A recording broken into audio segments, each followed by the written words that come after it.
తండ్రి అయిన దేవునికి మహిమ కలుగును గాక. ప్రభువును ప్రియరక్షకుడైన యేసుక్రీస్తు నామంలో సహోదరి సహోదరులందరికీ నా హృదయపూర్వకమైన వందనాలు తెలియచేసుకుంటున్నానండి. చిన్న ప్రార్థన చేసుకొని మన కార్యక్రమాన్ని మనం ప్రారంభించుకుందామండి. పరిశుద్ధుడును నిత్య నివాసి అయిన ప్రియా పరలోకపు తండ్రి, మహోన్నతుడా, దయగలిగిన తండ్రి, గత కాలమంతా నీ పిల్లలైన మమ్మల్ని అందరినీ మీ కృపచేత కాపాడి తండ్రి, నేటి సమయంలో మీ పాదసన్నిధిలో చేరి ఈ విధంగా ధ్యానించుకుంటానికి పాకిచ్చిన మంచి సమయాన్ని బట్టి కృతజ్ఞతలు తండ్రి. ఈ సమయంలో మా తండ్రి, మీ కుమారుడైన క్రీస్తు ప్రభుల వారు యెరూషలేము చివరి యాత్రగా ఆ ప్రయాణంలో ఆ యెరూషలేము జరగబోతున్న సంఘటనలను నాయన మేము కొద్ది విషయాలు ఆలోచిస్తూ ఉండగా మీ ఆత్మ సహాయం చేయండి. వినబోతున్న ప్రియులైన వారందరూ అర్థం చేసుకుని మీ చిత్తమే మెరిగి మేమందరం బ్రతకటానికి మాకు సహాయం చేయండి. యావత్ ఈ కార్యక్రమం మీ సన్నిధి సహాయం మాతో ఉంచి నడిపించుమని యేసు నామమున ప్రార్థన అడిగి వేడుకుంటున్నాను తండ్రి, ఆమేన్. మంచిదండి ప్రియా దేవుని పిల్లలారా, మనము గత కొన్ని రోజులుగా క్రీస్తు ప్రభు యొక్క శిలువ ధ్యానములు అంటే లెంట్ డేస్గా మనం ధ్యానించుకుంటూ వస్తున్నాం. దానిలో భాగముగా ఈరోజు క్రీస్తు ప్రభుల వారు చివరిసారిగా యెరూషలేమునకు వెళుతున్న ఆ ప్రయాణంలో, ఆ వెళుతున్న ప్రయాణానికి ముందుగా తన శిష్యులతో చెప్పిన కొన్ని సంఘటనలు మనం ఆలోచించిన ప్రయత్నం చేద్దామండి. వెళుతున్నటువంటి సందర్భంలోనే అక్కడ యెరూషలేములో ఆయనకి ఏం జరగబోతుందో, ఆ జరిగించేది ఎవరు, ఆయన ఎందుకు అంతగా సహిస్తూ ఓర్చుకున్నాడు అనేది కొద్దిగా ఆలోచించి రేపటి కాలం నుండి క్రీస్తు ప్రభుల వారు యెరూషలేములో ప్రవేశించు అని జయప్రవేశంగా ఉన్న అక్కడ నుండి ఆ వారపు దినాలు చాలా శ్రేష్టమైనవి, చాలా ప్రాముఖ్యమైనవి కనుక అవి ధ్యానించుకుంటానికి మనం సిద్ధపడదాం.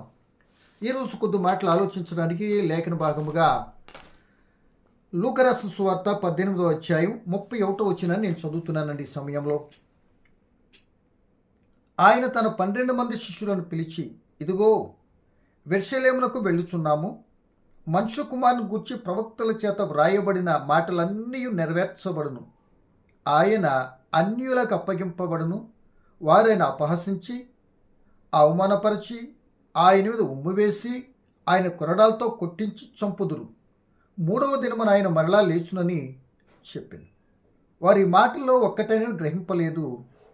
ఈ సంగతి వారికి మరుగు చేయబడిను గనుక ఆయన చెప్పిన సంగతులు వారికి బోధపడలేదు అని లేఖనము స్పష్టంగా వ్రాయబడిందండి. అంటే ఈ మాటను బట్టి మనం ఆలోచిస్తే ప్రియమ దేవుని పిల్లలరా, ఆ గతము నుండి ఆ శిలువ శ్రమలు అంటే సాతాను చేత శోధింపబడిన దగ్గర నుండి ఇక్కడికి రెండు మాటలు చెప్పి ఈ చదవడం పాయింట్ మీద కొద్ది మాటలు మనం ఆలోచించడం ప్రయత్నించేదామండి. మనందరికీ బాగా తెలుసు, 40 దినాలు శోధింపబడ్డాడని యేసు ప్రభుల వారు. తదుపరి 3 శోధనలు కూడా నేత్రాశ, శరీరాశ, జీవడమ్మ జయించాడు అని మనం నిన్న కూడా చెప్పుకున్నాం. అంత మాత్రమే కాదు, సాతాను యేసుపురం విడిచిపెట్టి కొంతకాలం వెళ్ళిపోయాను అని లోకసువార్త 4వ అధ్యాయంలో కూడా చదువుతాం. ఆ కొంతకాలము వెళ్ళిన తర్వాత కొత్త రకమైనటువంటి అస్త్రాలతో, వ్యూహాలతో మరి ఇండైరెక్ట్గా వ్యక్తులను, తల్లిదండ్రులను, లేక కుటుంబీకులను, మతాధికారులను రెచ్చగొట్టి ఎటికేలకు యేసు ప్రభుని తప్పనిసరిగా చంపాలి. ఆయన చాలా రకాలుగా మా మతానికి, మా యొక్క విధానానికి, మా సాంప్రదాయానికి విరుద్ధమైనటువంటి విధానంలో ఆయన ప్రవర్తిస్తున్నాడు కనుక ఈయన మనకుంటే మంచిది కాదు అని ఆయన చంపాలని ఎన్నో రకాలుగా యూదులు కానీ, మతాధికారులు కానీ, వారి కుటుంబీకులు అందరూ కూడా మొత్తం మీద యేసుని చంపాలనే ప్రయత్నంలో వాళ్ళు చేస్తున్నారు. ఆ ప్రయత్నాలన్నీ కూడా యేసు ప్రభుల వారు ఎక్కడ కూడా వాళ్ళకి చంపబడే అవకాశం తండ్రి దేవుడు వారికి ఇవ్వలేదు కనుక ఇక చివరి భాగానికి వచ్చేసింది. దాని పరిచర్య చివరి భాగానికి వచ్చేసింది. బాగా గమనించాలి. ఆ భాగానికి చివరి భాగానికి వస్తున్న సందర్భంలో ఆ తండ్రి అయిన దేవుడు తనకి ఏదైతే నిర్ణయించాడో ముందుగానే, అంటే యేసు ప్రభుల వారికి తెలిసిపోయింది. తండ్రి అయిన దేవుడు తన భూలోకానికి ఎందుకైతే పంపించాడో ఆ పంపించినలో దానిలో భాగముగా, చివరి భాగముగా ఏం జరుగుద్దో, అక్కడ ఏం జరగబోతుందో ఆయన ముందుగానే తెలుసుకున్నవాడై, ముందుగానే గ్రహించిన వాడై, తనకు జరగబోయేది అంతా కూడా ముందుగానే శిష్యులతో చెప్పడం ప్రారంభించాడండి. బాగా గమనించాలి. ఒకప్పుడు ప్రియమ దేవుని పిల్లలరా, ఈ యేసు ప్రభుల వారు ఆ పనిలోకి ప్రారంభానికి వచ్చినప్పుడు, బాప్తిస్మం పొందినప్పుడు తండ్రి అయిన దేవుడు ఇంక యేసు ప్రభులు ఏ పని కూడా ప్రారంభించలేదు, పనిలోనికి దిగలేదు, ఇంకా అంటే రాలేదు. అప్పుడే నా కుమారుడైనటువంటి క్రీస్తు ప్రభుని బట్టి నేను సంతోషిస్తున్నాను అని మత్తయి సువార్త 3వ అధ్యాయం చివరి భాగంలో మనం చూస్తాం. అంటే పని ప్రారంభంలోనే ఈయన తప్పనిసరిగా చేసేస్తాడు అనేటువంటి ఆ భావన, ఆ నమ్మకం కుమారుడైన క్రీస్తు పైన ఉన్నట్లుగా, ఆయన సంతోషింపచేసే వ్యక్తిగా దేవుడు ముందుగానే ఆయన గురించి పలికినట్లుగా మనకు కనబడుతుంది. అన్నట్టుగానే క్రీస్తు ప్రభువుల వారు కూడా యోహాను సువార్త 17వ అధ్యాయంలో 4వ వచనంలో ఏమంటాడంటే, ఇంకా సిలువ మరణానికి కూడా వెళ్ళి ఇంకా ఆయన సిలువలో మరణించలేదు. మరణించక క్రితమే ముందే మీరు నాకు అప్పగించిన పని అంతా కూడా నెరవేర్చేసాను అని యేసు ప్రభువుల వారు కూడా జరగక ముందే చేసేసాను అని చెప్తున్నాడు. ఏమండి, కుమారుడైన క్రీస్తు ఇంకా ఏ పని చేయకముందే నన్ను సంతోషపెట్టేటటువంటి వాడు యేసు, నా కుమారుడైన క్రీస్తు అని తండ్రి చెప్పారు. అది మత్తయి సువార్త 3వ అధ్యాయం మనం చదువుకున్నాం. ఈ మాట మనం చదువుతాం చూడండి. యోహాను సువార్త 17వ అధ్యాయం 4వ వచనం అండి. క్రీస్తు ప్రభు చెప్తున్నాడండి, శిష్యులైన వారితో చివరి దశలో, చివరిగా అంటే ఇక కొద్ది సమయంలో యెరూషలేముకి వెళ్ళిపోతాడు. ఒక వారం రోజుల్లో ఆయన శిలువ మరణాన్ని పొందుతాడు. అంటే శిలువ మీద చంపబడతాడు. ఏమంటే చదువుతాం చూడండి. యోహాను సువార్త 17వ అధ్యాయం 4వ వచనం అండి. చేయుటకు నీవు నాకు ఇచ్చిన పని నేను సంపూర్ణంగా నెరవేర్చి భూమి మీద నిన్ను మహిమపరిచితిని. అంటే నెరవేర్చేసాడట. నెరవేర్చేస్తే ఆయన అంటున్న మాట ఏంటంటే, తండ్రి, లోకం పుట్టక మునుపు నీ యొద్ద ఏ మహిమ ఉండెనో ఆ మహిమతో నన్ను ఇప్పుడు నీ యొద్దకు మహిమపరచుము అంటున్నాడు. అంటే మరలా చదువుతానండి 5వ వచనం. తండ్రి, లోకం పుట్టక మునుపు నీ యొద్ద నాకు ఏ మహిమ ఉండెనో ఆ మహిమతో నన్నిప్పుడు నీ యొద్ద మహిమపరచుము అంటున్నాడు. ఇంకా ఆయన వద్దకు వెళ్ళలేదు.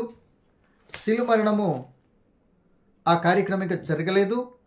జరగకముందు ఒక కాన్ఫిడెంట్గా ఆ తండ్రి చిత్తాన్ని నెరవేర్చేస్తాను, నేను నెరవేర్చేసాను అంటున్నాడు. అంటే యేసు ప్రభు నమ్మకాన్ని గురించి చెప్పినప్పుడు, అనేక మంది కార్యాలు చేసినప్పుడు అలాగే నమ్మకం చూస్తాడండి. జరగక ముందే జరిగిన దాన్ని నమ్మినట్లుగా ఉండాలి అని ఎన్నో పర్యాలు నమ్మకత్వం గురించి మనం మాట్లాడుకుంటూ ఉంటామండి.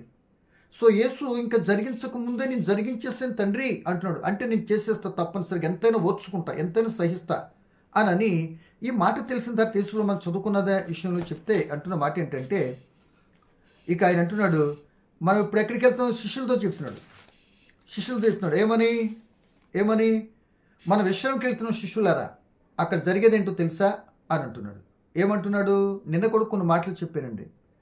ఈ ఒక్క మాట చెప్పి, ఇలాగే యేసు ప్రభువును పోలి నడుస్తున్నటువంటి వ్యక్తి కూడా సేమ్ సమస్య వస్తే ఆయన కూడా ఆ సమస్యను, మరణాన్ని వెతుకుంటూ వెళ్ళిన వ్యక్తిని గురించి కొద్ది మాటలు చెప్పటానికి ఇది నేను ఎన్నిక చేసుకున్నానండి.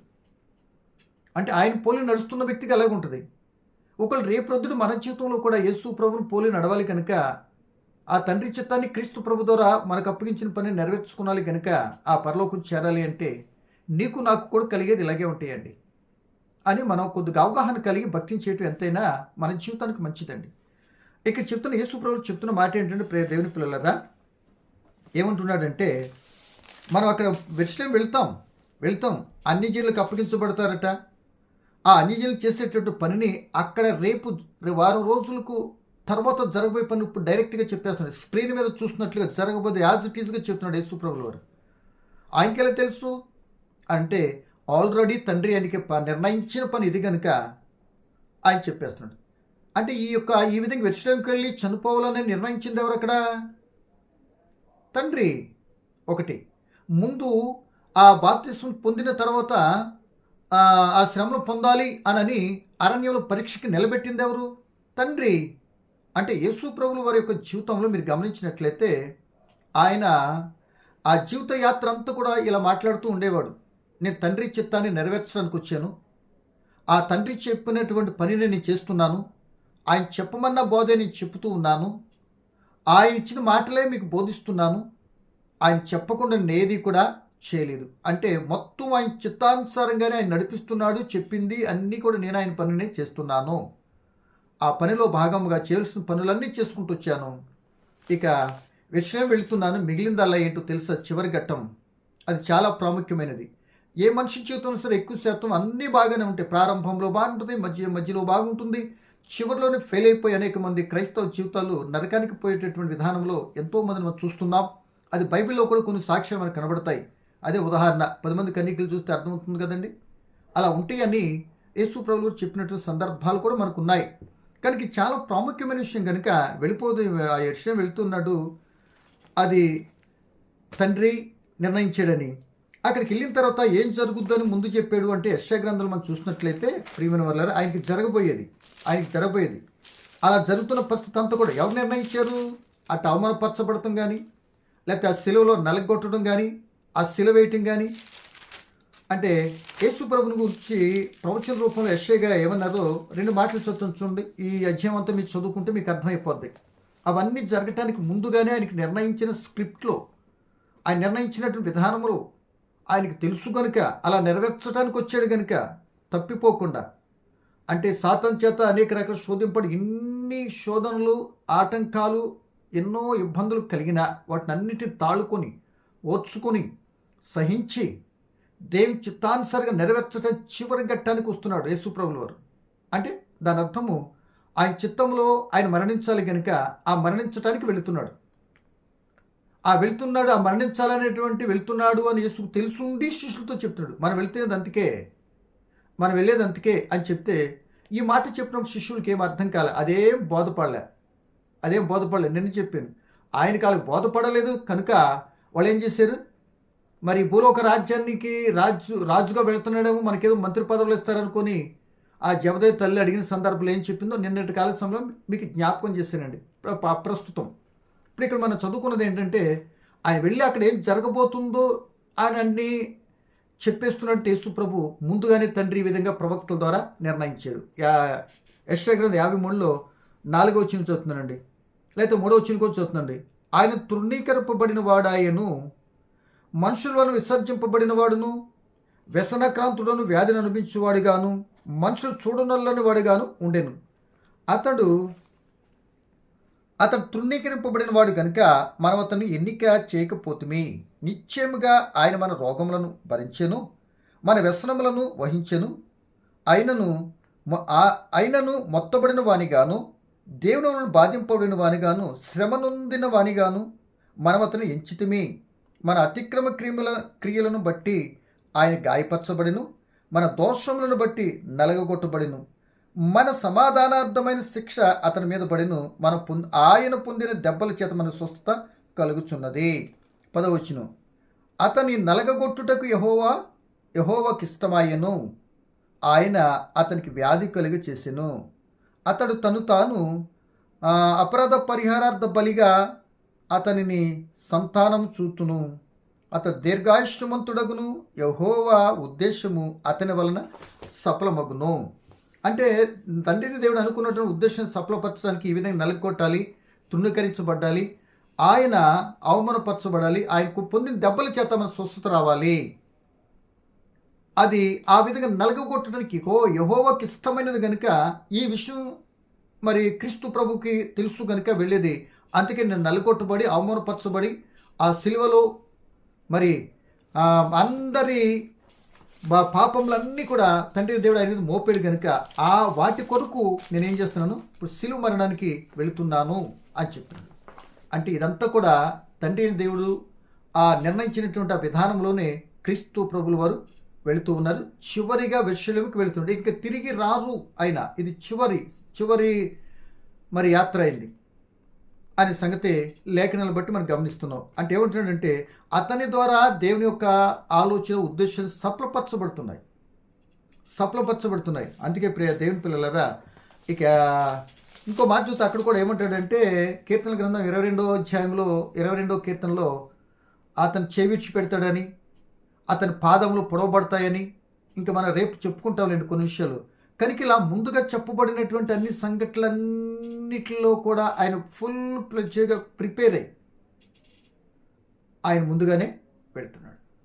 కనుక ప్రియ దేవుని పిల్లలరా, ముందే చెప్పాను, ఆ ప్రిపేర్ అయ్యి వెళుతున్న సందర్భంలో ఇక తండ్రి చెప్పినవన్నీ కూడా నేను చేసేసాను అంటున్నాడు. ఇంక జరగకముందే చేసేసాను అంటున్నాడు. అంత నమ్మకంతో చేసేసినట్టుగా తండ్రికి వాగ్దానం చెప్పుకున్నాను. ఇప్పుడు మనం కూడా ఈ భాగాన్ని బట్టి మనం చూస్తే ప్రియమైన దేవుని పిల్లలారా, దేవుని పిల్లలు మనం ఒకటి ఆలోచిస్తే, ఇలాగే క్రీస్తుని పోలి నడుస్తున్నటువంటి ఒక వ్యక్తి ఉన్నాడు, భయంకరుడైన హంతకుడు, అనేక మంది జీవితాలను ఎంతో రకాల హింసించినటువంటి వ్యక్తి. ఇంకో మాట చెప్పిన పూర్తిగా ఆయన అనేకులు చంపటమే ప్రాణాధారమైనటువంటి ఒక వ్యక్తి ఉన్నాడండి. ఆయన పేరే పౌలు గారు. యేసు ప్రభు పట్టబడిన తర్వాత ఆయన జీవితం అంతా కూడా ఏమో తెలుసా, నేను బ్రతికితే ఆయన కొరకు బ్రతుకుతా, చావైతే లాభం, బ్రతికినా చనిపోయినా ఆయన చిత్తాన్ని నెరవేరుస్తానంటూ ఆ క్రీస్తు ప్రభు సువార్తను జరిగించుకుంటూ వెళ్తున్న సందర్భంలో ఎన్నో అవరోధాలు ఆయనకి వచ్చాయి, ఎన్నో శోధనలు వచ్చాయి, ఎన్నో ప్రాణాపాయ పరిస్థితులు వచ్చాయి. ఒక్కటి కాదు, ఒకటి తగ్గు 40 దెబ్బలు తిన్నాడు. ఎన్నో పర్యాలు చచ్చిపోయాడు అనుకొని మరి ఆయన వదిలేసిన సందర్భాలు కూడా ఉన్నాయి. వీటన్నిటిని సహించుకుంటూనే ఈ లిస్ట్ అంతా మీకు కావాలంటే నిజంగా అటువంటి కష్టాలు ఎవరు అనిపించినటువంటి వారుగా లేరండి. అంటే ఇంకో రకంగా చెప్పాలంటే, క్రీస్తు విడిచిపెట్టినటువంటి కుదువైనటువంటి శ్రమలు ఏవైతే ఉన్నాయో అవి నేను ఫుల్ఫిల్ చేస్తాను అంటాడు గలతీ పత్రికలో. కనుక ఈ మాటను నేను ఎందుకు చెప్తున్నానంటే, పౌలు గారు ఏమన్నాడు, నేను క్రీస్తుని పోలి నడుస్తున్నాను, మీరు కూడా ఇప్పుడు ఏం చేస్తారు, నన్ను పోలి నడవండి అన్నాడు. క్రీస్తుని పోలి నడిచినందుకు కానీ ఈయనకేమొచ్చింది మనం చూద్దామండి. మరి మొదటి కొరింథీ పత్రిక 11వ అధ్యాయము ఆ భాగంలో మొదటి భాగంలో ఇలా వ్రాయబడి ఉన్నదండి. మొదటి కొరింథీ పత్రిక 11వ అధ్యాయము ఈ విధంగా ఉందండి. నేను క్రీస్తుని పోలి నడుచుకున్న ప్రకారము మీరు నన్ను పోలి నడుచుకునుడి అంటాడు. నేను ఆయన బట్టి నడుస్తున్నాను కనుక తప్పనిసరిగా ఆయన లాంటి స్క్రిప్ట్ నాకు ఉంది. ఆ విధానంలో నేను కూడా వెళ్ళాలి. వెళ్ళేటప్పుడు ఈ క్రీస్తు ప్రభువు లాంటి సందర్భమే నా జీవితంలోకి ఎదురైంది. నేను ఆయన పోలి నడుస్తూ అలాగే నిర్ణయం తీస్తూ నేను వెళ్ళాను అంటాడు. మరి ఒకవేళ ఆయనకి చెప్పకముందు అడుగుతున్నాను, ఒకవేళ ఇదే నీకు నాకు ఎదురైతే మనం వెళ్తామా? ఇక సువార్త అక్కడ ఇది చేయొద్దు, లేకపోతే ఇంట్లో వాళ్ళు వెళ్ళొద్దు, లేకపోతే ఇలా చెప్తున్నావు కనుక నువ్వు ఇలా చేయొద్దు అంటే మనం వెళ్ళగలమా? ఒకసారి ఆలోచించండి. మనం క్రైస్తవులు అనుకుంటున్నాం, కానీ క్రీస్తు కొరకు శ్రమ పడటానికి ఇష్టం లేదు. మనం క్రీస్తు పేరు చెప్పుకుంటున్నాం. క్రీస్తు లాంటి జీవితం ఆయన పోలినటువంటి బ్రతుకు, ఆయన చూపించిన మార్గంలో నడవటం చాలామందికి అర్థం కావట్లేదు, నడవలేకపోతున్నారు. కారణం ఏంటంటే వారు తెలుసుకున్న విషయానికి ఆయన చిత్తానుసారంగా విధేయత చూపట్లేదు. సగం లోకం సగం బయట, వాళ్ళు మిక్సింగ్ అయితే ఎలా నడవగలుగుతారు? ఉండలేరండి. కనుక ఒకే పడవెక్కాలంటారు కదా, అలా ఉండాలండి. ఇప్పుడు మనం ఆలోచిస్తున్న ఒక మాట ఏంటంటే, ప్రియమ దేవుని పిల్లలారా, ఇక్కడ అపోస్తుల కార్యాల్లో పౌలు గారు ఏమంటారంటే పౌలు గారి గురించి అక్కడ యెరూషలేముకి వెళ్తుంటే ఎఫెసీ పట్టణస్థులందరూ కూడా వాళ్ళకి సాగనంపి దేవుని సంకల్పం అంతా కూడా వాళ్ళు చెప్పిన తర్వాత ఆయన వెళుతూ ఉన్న సందర్భంలో ఆయన్ని యెరూషలేము వెళ్ళొద్దు అన్నట్టుగా మాట్లాడితే ఆయన పలుకుతాడండి ఒక మాట. నేను చదువుతాను చూడండి, అపోస్తుల కార్యాలు 20:22. సింపుల్గా 2 మాటలు చెప్పి ముగించేస్తానండి. అపోస్తుల గారు 20:22 అండి. ఇదిగో నేను ఇప్పుడు ఆత్మయందు బంధింపబడిన వాడనై యెరూషలేమునకు వెళ్ళుచున్నాను. అక్కడ నాకు ఏమేమి సంభవించునో తెలియదు కానీ బంధకములను శ్రమలను నా కొరకు కాచుకుని ఉన్నవని పరిశుద్ధాత్మ ప్రతి పట్టణంలోనూ నాకు సాక్ష్యమిచ్చుచున్నాడని తెలియను. అయితే దేవుని కృపా సువార్తను గూర్చి సాక్ష్యమిచ్చుటయందు నా పరుగును నేను ప్రభువైన యేసు వలన పొందిన పరిచర్యను తుదముట్టింపవలెనని నా ప్రాణము నాకెంత మాత్రం ప్రియమైనదిగా ఎంచుకొనలేదు. అంటే యెరూషలేముకి వెళ్ళాలి, అక్కడికి వెళ్తే ఏముంటాయి, బంధకాలు భయంకర పరిస్థితులు నా జీవితానికి ఉన్నాయని నేను సువార్తలో ఈ యొక్క పట్టబడిన తర్వాత ఎప్పుడు చెప్తూనే ఉన్నాడు పరిశుద్ధాత్ముడు, జ్ఞాపకం చేస్తున్నాడు నాకు. అయినా అక్కడికి ఆ సువార్తను ఫుల్ఫిల్ చేయడానికి చెప్పటానికి నా ప్రాణాన్ని ఎంత మాత్రమో నేను లెక్క చేసిన వాడు మాత్రం కాను. ఎందుకు అంటే ఆ యేసుప్రభు పోలి నడుస్తున్నాడు కనుక యేసుప్రభుల వారు చెప్పిన మాట ఒకటి మనకు అర్థం కావాలి. ఇక్కడ ఎవరు నా నిమిత్తం తన ప్రాణాన్ని పోగొట్టుకుంటారో దాన్ని దక్కించుకుంటారు. ఎవరు నాతో ఉండి ఒకవేళ వాళ్ళు ప్రాణాన్ని కాపాడుకోవాలనుకుని నా మాటను అర్థం కాకుండా బ్రతుకుతారో నాతో ఉన్నా వారు ప్రాణాన్ని కోల్పోతారు. అదే జరిగింది కదా. నాతో ఉండి తన ప్రాణాన్ని కాపాడుకుంటానికి ఏదో సంపాదించుకుని యోధా గారు ట్రై చేశాడు. ఫెయిల్ అయిపోయి చెట్టు కురిది మరి ఉరేసుకుని చచ్చిపోయాడు. తన కొరకు ప్రాణాన్ని పోగొట్టుకోవడానికి ఇష్టపడ్డాడు పేతురు గారు, మరలా పశ్చాత్తాపడ్డాడు, ఆయన దక్కించుకున్నాడు. అలాగే ఇక్కడ కూడా మరి ఇక్కడ చెప్తున్న మాట ఏంటంటే, ప్రియ దేవుని పిల్లలారా, నా ప్రాణం ఎంత మాత్రం లెక్క చేయలేదు అంటాడు. ఎందుకు? నేను వెళుతున్నటువంటి యెరూషలేముకి ఏముంది, ఇంత కష్టం ఉంది. ఏమండి, ఈ రోజున అక్కడ కొడుతున్నారు, ప్రమాదంగా ఉంది, అక్కడికి వెళ్తే చంపేస్తారు అన్నారని కూడా మనం సేవకి వెళ్తామా? దేవుని మాటలు చెప్పడానికి వెళ్తామా? ఇప్పుడంతా ఉన్న దిక్కును చుట్టూ ఇక్కడే తిరుగుతున్నాం చాలా పర్యాలు మనం.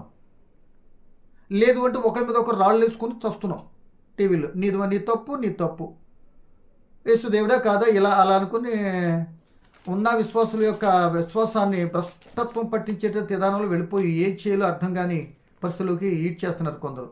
కరెక్ట్ కాదు కదండి. కనుక ఇక్కడ చెప్తున్న మాట, ఇంకో మాట చదువుతున్నాం చూడండి. అదే అపోస్తుల గారు 21:11 వచ్చిన చదువుతున్నానండి. 10వ వచనం చదువుతాను. మనమనేక దినములు ఇక్కడ ఉండగా అగాబు అని ఒక ప్రవక్త యూదయ నుండి వచ్చెను. అతడు మన యొద్దకు వచ్చి పౌలు నడికట్టును తీసుకొని తన చేతులను కాళ్ళకు కట్టుకొని, యెరూషలేములో యూదులు ఈ నడికట్టు గల మనుషుని ఎలాగూ బంధించి అన్యజనుల చేతికి అప్పగింతురని పరిశుద్ధాత్మ చెప్పుచున్నాడు అని వివరం చెప్పాడు. అగాబు అనే ప్రవక్త కూడా చెప్తున్న మాట ఏంటంటే, యూదయ నుండి వచ్చాడు యెరూషలేము పౌలు గారి దగ్గరికి. ఎలా చెప్తున్నాడు, ఇదిగో పౌలు నడికట్లు మరి పెట్టిన స్వస్థని కలిగినాయి కదా 19వ అధ్యాయంలో. ఈ నడికట్లు కలిగినటువంటి వ్యక్తి అక్కడ విషయంలో జరగబోయేది తెలుసా? ఆ పౌలు గారికి చెప్తున్నారు, ఈయన్ని బంధించి చంపేయడానికి రెడీగా ఉన్నారు, అన్య చేతికి అప్పగించేస్తారు, అన్యజనులకు అప్పగిస్తారు. ఎవరు? వాళ్ళే. ఎవరు శత్రువులు? ఎవరు? తనవాళ్ళే అని మనకు తెలుసు. కనుక అప్పగించేస్తారంట. పౌలు గారు ఏమన్నారంటే, ఈ మాట విన్నప్పుడు మేము అక్కడ వారమును యెరూషలేమునకు వెళ్ళవద్దని అతను బతిమాలుకుంటుమే కానీ పౌలు ఇదెందుకు మీరు ఏడ్చి నా గుండె బద్దలు చేసేదరేలా? నేనైతే ప్రభు యేసు నామం నిమిత్తము యెరూషలేమును బంధింపబడుటకు మాత్రమే కాక చనిపోవుటకు సిద్ధముగా ఉన్నానని చెప్పాడు. అంటే ఇక్కడ దీన్ని బట్టి మనకు అర్థం కావాలంటే, సేవ అంటే చావు, సేవ అన్నవా చావు అనే విషయము ఇక్కడ మనకు అర్థమైపోతుంది. నేను ఆయన కొరకు వెళ్తాను, ఇన్ని కష్టాలు ఎన్నో పడ్డాను. 2వ కొరింథీయుల పత్రిక 11:23 చదివితే కానీ పడ్డది ఒక్కడి కష్టం కాదండి. దాంట్లో ఒక్క ముక్క కూడా మనం పడలేదు, కానీ పరమ భక్తుల్లో ఫీల్ అయిపోతూ ఉంటాం మనం. కనుక అలా కాకుండా దేవుని కొరకు మనం చేయగలిగినటువంటి విధానంలో చేసేటువంటి వారికి ఉండాలని మనం ఒకరినొకరు మనం ప్రోత్సాహపరచుకుందాం. మీరు అడగొచ్చు, మీరేమో చేసేస్తున్నారంటే, నా శక్తి కొలది నాకు చేయవలసిన విషయంలో నేను ఇబ్బందికరమైన పరిస్థితుల్లోనే పోతున్నాను నేను. కనుక నా ప్రియమైన వాళ్ళరా, ఆలోచించిన ప్రభుని బట్టి మీకు జ్ఞాపకం చేస్తున్నా. ఎందుకు నన్ను ఏడ్పిస్తారు అని ఇక్కడ చెప్తున్నాడండి. నేను చనిపోవటానికి వెళ్తున్నా అన్నాడు. అంటే మరణాన్ని వెతుక్కుంటూ యేసు ప్రభువు వారు ఆ రోజున యెరూషలేముకి ఏం జరగబోతుందని తెలిసి ఆ తండ్రి ఇష్టాన్ని నెరవేర్చడానికి, ఆయన ఉద్దేశం నెరవేర్చడానికి, ఆ స్క్రిప్ట్లో ఉన్న భాగాన్ని, ఆ అవమానాన్ని దిగమింగటానికి శిష్యులతో ముందుగానే చెప్పి ఆ విషయం వెళ్ళటానికి సిద్ధపడిపోయాడు. ఇదిగో పౌలు గారు కూడా అదే సేమ్ సిచ్యువేషన్. ఆయన పోలి నడుస్తున్నాడు కనుక అన్యజనులకు అప్పగించబడతాడు, అక్కడేం చంపేస్తారు. అవును, నేను చావటానికి వెళ్తున్నా. పరిశుద్ధాత్ముడు చెప్తున్నాడంటే తిరుగులేదు కదా. అంటే పౌలు గారికి ఆ స్క్రిప్ట్లో తెలియపోయినా పరిశుద్ధాత్ముడు తనతో చెప్పిస్తూ ఉన్నా సరే, నేను ఒకప్పుడు అనేక మంది ప్రాణాలు తీసాను, ఇప్పుడు వాళ్ళ కొరకు నేను ప్రాణాన్ని పెడుతున్నాను అని అనుకుంటే ఆయన ముందుకెళ్ళినట్లుగా ఈ భాగాన్ని బట్టి మనం గమనిస్తాం. కనుక ఈ సమయంలో క్రీస్తు ప్రభుల వారు అలా వెళ్ళిన సందర్భాన్ని బట్టి మనం జ్ఞాపకం చేసుకుంటున్నామండి. ఆ శిలువ మరణానికి ఇక యెరూషలేము దగ్గరికి వెళుతూ ఉంటారు. ఆ వెళుతున్నప్పుడు ఆ లోనికి ఎంటర్ అయ్యే పరిస్థితి, ఎలా ఎంటర్ అయ్యారు, ఏ విధానంలో ఎంటర్ అయ్యారు, అక్కడికి వచ్చిన తర్వాత ఈ పరిస్థితులన్నీ తన మనసులో ఉన్నది.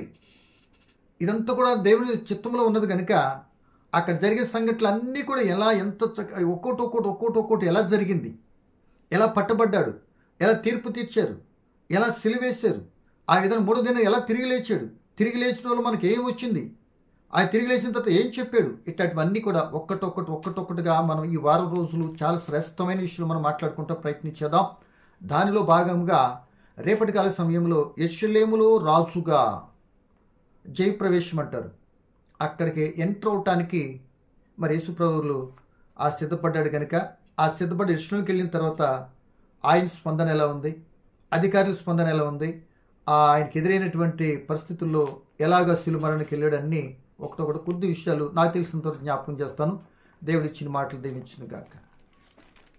పరమ తండ్రి, మీకు వందనాలయ్యా.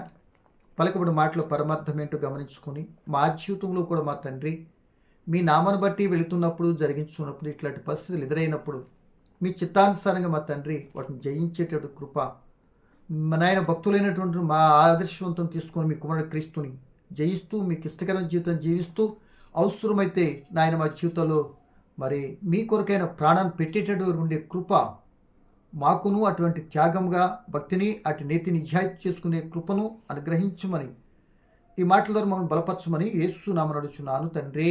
ఆమేన్.